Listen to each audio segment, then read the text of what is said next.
ప్రార్థన అనేది ఆత్మీయునికి ఒక వెన్నెముక లాంటిది. శరీరంలో ఏ భాగం బలంగా ఉన్నా వెన్నెముక బలహీనంగా ఉంటే మనిషి నిలబడడం సాధ్యము కాదు. కొన్నిసార్లు యాక్సిడెంట్ అయ్యిందండి, వెన్నెముకకు దెబ్బ తగిలింది, వెన్నెముక ఇరిగిపోయింది.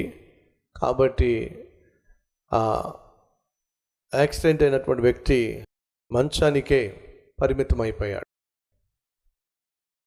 జోని అనే ఒక అద్భుతమైన ఆత్మీయురాలు ఉంది, ఇప్పటికి కూడా సజీవంగా ఉంది. ఆమెను గూర్చినటువంటి ఆ చరిత్ర పుస్తకము జోని అనే పుస్తకం కూడా ఉంది. నేను సుమారు 25 లేక 30 సంవత్సరాల క్రితం ఆ పుస్తకం చదివాను. అద్భుతమైనటువంటి పుస్తకం. తను యవ్వన ప్రాయంలో ఉన్నప్పుడు స్విమ్మింగ్ పూల్లోనో లేకపోతే తను నీళ్ళల్లో ఉరికినప్పుడు అమాంతంగా కింద భాగాన్ని గుద్దుకున్నప్పుడు తన వెన్నెముక విరిగిపోయింది. యవ్వన ప్రాయంలోనే వెన్నెముక విరిగిపోవడం వల్ల అప్పటి నుంచి ఇప్పటిదాకా తాను నిలబడలేకపోయింది.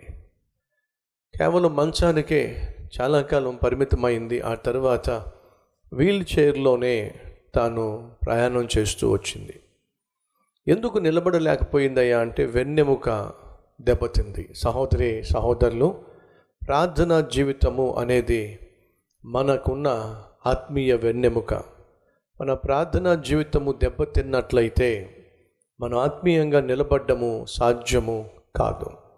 సైతాను శోధనల మధ్య, సైతాను తీసుకొచ్చే పాపిష్టి కోరికల మధ్య, సైతాను తీసుకొచ్చే తొందరల మధ్య, కష్టాల మధ్య, పోరాటాల మధ్య, లేదా అనేక శ్రమల మధ్య, ఆర్థిక ఇబ్బందుల మధ్య, అనారోగ్య సమస్యల మధ్య మనం నిలబడ్డము అనేది సాధ్యం కాదు. ప్రార్థన అనే వెన్నెముక బలంగా ఉండకపోతే. మనలో కొంతమంది మాటికి పడిపోతూ ఉంటారు. తప్పు చేసిన తర్వాత, పడిపోయిన తర్వాత, పాపంలో పడిపోయిన తర్వాత దేవుని దగ్గరకు వచ్చి పశ్చాత్తాపడేటటువంటి వాళ్ళు మన మధ్య లేరంటారా? ఖచ్చితంగా ఉన్నారు. పడిపోయిన తర్వాత దేవుని దగ్గరకు వచ్చి ప్రార్థిస్తున్నాము అంటే కారణం తెలుసా? పడిపోక మునుపు మనం ప్రార్థన చేయలేదు కాబట్టి. పడిపోక మునుపు మనం ప్రార్థన చేసినట్లయితే పడిపోయే వాళ్ళమే కాదు.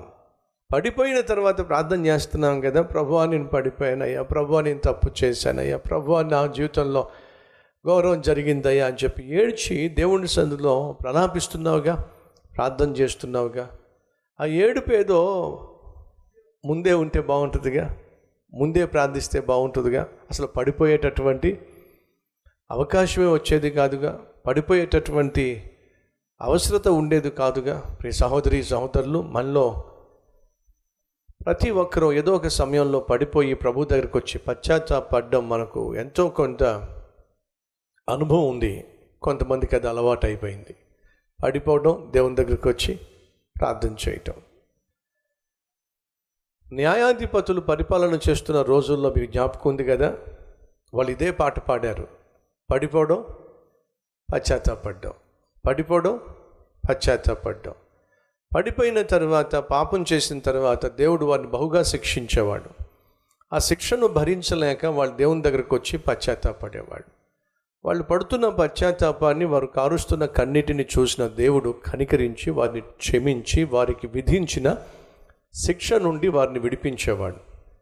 ఎప్పుడైతే వారికున్న శిక్ష తొలగిపోయిందో, వారికున్న శిక్ష పోయిందో, కొంతకాలం బాగానే ఉండేవాళ్ళు. కానీ ఎప్పుడైతే మళ్ళీ ఆరోగ్యం కుదుటపడిన తర్వాత, ఆర్థికంగా కుదుటపడిన తర్వాత, అంతా బాగున్న తర్వాత మళ్ళీ కుక్క తోక ఎలా వంకరో అలా మళ్ళీ వంకరి ఆలోచనలు, వంకరి జీవితం, వంకరి తలంపులు అమాంతంగా మళ్ళీ ప్రారంభించేస్తూ ఉంటారు. ఈరోజు మన మధ్య ఎవరైనా ఆ మార్గంలో ఇంకా వెళుతున్నారా? పడిపోతున్నాను పాపంలో, ఆ తర్వాత మళ్ళీ పశ్చాత్తాపడుతున్నాను, ఆ తర్వాత కొంతకాలం బాగుంటున్నాను, మళ్ళీ పాపం చేస్తున్నాను, మళ్ళీ పడుతున్నాను, మళ్ళీ పశ్చాత్తాపడుతున్నాను, మళ్ళీ ప్రభు కనికరిస్తున్నాడు, మళ్ళీ నేను పాపంలో పడుతున్నాను. దానివల్ల జరిగేది ఏమిటంటే నీ జీవితంలో నువ్వు పొందుకోవలసినటువంటి విజయాలు, పొందుకోవలసినటువంటి ఆశీర్వాదాలు అనుభవించలేకపోతావు. దయచేసి విషయాన్ని మర్చిపోకండి.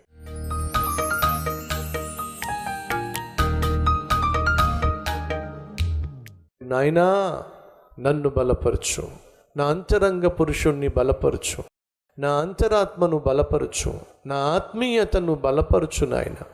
వాక్యమును ధ్యానించే మనస్సు దయచేయి, వాక్యం కోసం సమయాన్ని కేటాయించే కృపను దయచేయి నాయన. నీ సన్నిధిలో ఏకాంతంగా మోకరించి నీతో మాట్లాడే అద్భుతమైన ఆత్మీయతను దయచేయి.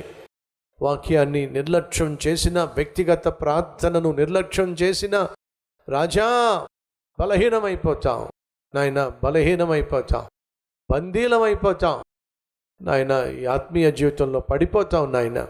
పడిపోయిన తర్వాత ప్రార్థన చేయడం కంటే, పశ్చాత్తాపడడం కంటే నాయన, మేము మొదటిగానే ప్రార్థన చేస్తే పడిపోయే కర్మ తప్పుతుంది కనుక ప్రార్థనాపరులుగా మార్చు నాయన. మమ్మల్ని, నన్ను ప్రార్థనాపరునిగా మార్చు నాయన. మా కుటుంబంలో ప్రార్థన చేసే మనస్సు ఇవ్వండి, బిడ్డలతో పాటు కలిసి ప్రార్థించే మనస్సు ఇవ్వండి, వాక్యము ధ్యానించే మనస్సు ఇవ్వండి. అది మా జీవితంలో ఒక అలవాటుగా మీరు మార్చండి నాయన. ఎన్ని కష్టాలున్నా, ఎన్ని శ్రమలున్నా నీ ప్రేమను జ్ఞాపకం చేసుకొని, నీ త్యాగాన్ని తలచుకొని మనపూర్వకంగా నిన్ను స్తుతించే మనస్సు మాకు దయచేయి నాయన. చేసిన ప్రతి ప్రార్థనకు జవాబిచ్చి మీ నామాన్ని ఘనపరచుకోమని యేసు నామం పేరట వేడుకుంటున్నాం తండ్రి, ఆమెన్.